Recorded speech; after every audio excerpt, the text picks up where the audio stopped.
प्रशांत, हम लोग जब रणनीति की बुनियादी चीज़ें समझते हैं एक स्टूडेंट के तौर पे, तो अपनी ताकत, अपनी कमज़ोरी, दुश्मन की ताकत और दुश्मन की कमज़ोरी, ये मोटा माटी 4 चीज़ें होती हैं। एज अ पोल स्ट्रेटजिस्ट या जिस भी टर्म से आप ज़्यादा कंफर्टेबल हों इस कंटेक्स्ट में, बीजेपी के चुनावी कैंपेन को आप कैसे रेट करते हैं? कैसा लग रहा है आपको? देखिए, बीजेपी का जो चुनावी कैंपेन है, मैंने इसको डिटेल में एक्सप्लेन किया। उनकी स्ट्रेटजी जो मुझे दिखती है और समझ में आती है, ज़रूरी नहीं है कि उनकी सारी स्ट्रेटजी मुझे समझ में आ रही हो, लेकिन उनके जो 5 बड़े पिलर्स हैं, एक तो इससे वो चैट हाउस वाला कन्फ्यूजन भी दूर हो जाएगा। नहीं, ये तो ठीक है, चैट हाउस में भी देखिए क्या है, आज मैं आपसे बात कर रहा हूँ तो जो मुद्दे गिनाऊंगा, कल मैं किसी से बात करूंगा तो मोटे तौर पे एकदम से रिप्रोड्यूस तो उस बात को कर पाना संभव नहीं है। तो कोई पढ़ के तो कोई बोलता नहीं है। एक तो ये है कि जो बीजेपी का यहाँ सपोर्ट है या बीजेपी का जो कैंपेन है, वो शुरुआत में इस पे है कि भी मोदी जी पॉपुलर हैं, उनकी पॉपुलैरिटी को भुनाने का एक प्रयास है। दूसरा कि एक वाइड स्प्रेड पोलराइजेशन क्रिएट करने की जो बात है कि भाई जो सरकार रही है वो हिंदुओं के प्रति इंसेंसिटिव रही है, प्रो मुस्लिम रही है, इसलिए आप as a Hindu you should vote for us. ये दूसरा पहलू है मिस्टर मोदी। Second, polarisation. तीसरा जो उनका प्रयास रहा है, ये जो एससी वोटर्स को टारगेट करने का जो एक अभियान है, चाहे सीए के जरिए हो या उसके बाद जो भी पॉलिटिकल आउटरीच वो लोग करते रहे कि भाई एक large chunk of SC vote जो है वो बीजेपी को वोट कर जाए।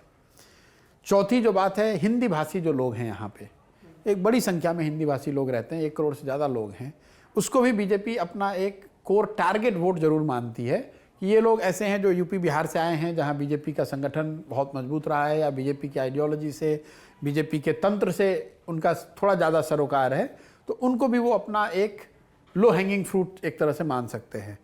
ये 4 बातें होंगी उनके साइड से।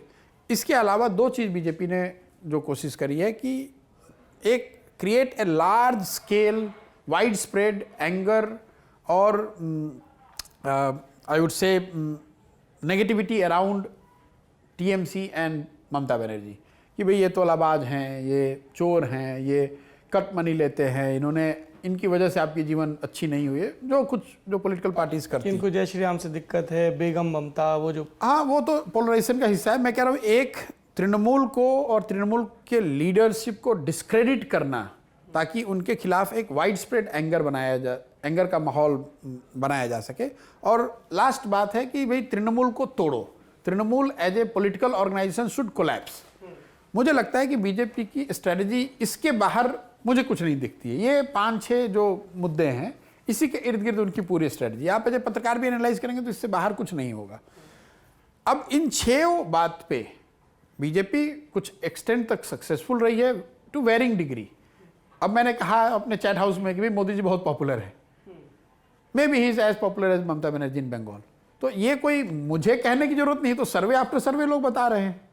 अगर उनको 40% वोट आया है तो और कोई उनका यहाँ लोकल फेस तो है नहीं, तो लोग तो नीचे जाकर आप पूछेंगे भाई बीजेपी को आप क्यों वोट दे रहे हैं, तो वो इन्हीं 4-5 मुद्दों को बताते हैं। भाई हम इसलिए वोट दे रहे हैं क्योंकि मोदी जी लीडर हैं, या लोग ये बताते हैं कि हम इसलिए मोदी जी को वोट दे रहे हैं क्योंकि ये हिंदुओं की समर्थन वाली पार्टी है, या हम इसलिए वोट कर रहे हैं क्योंकि ये दलितों की बात कर रहे हैं, ये सीए एनआरसी लेकर आ रहे हैं, या हम इसलिए वोट कर रहे हैं क्योंकि दीदी की सरकार से हमारा गुस्सा है।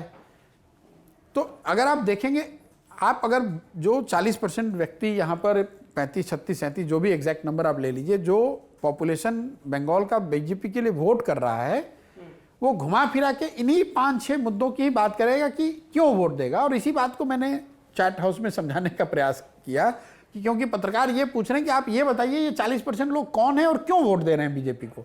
मैं उनको ये बता रहा हूँ भाई इन वजहों से दे रहे हैं।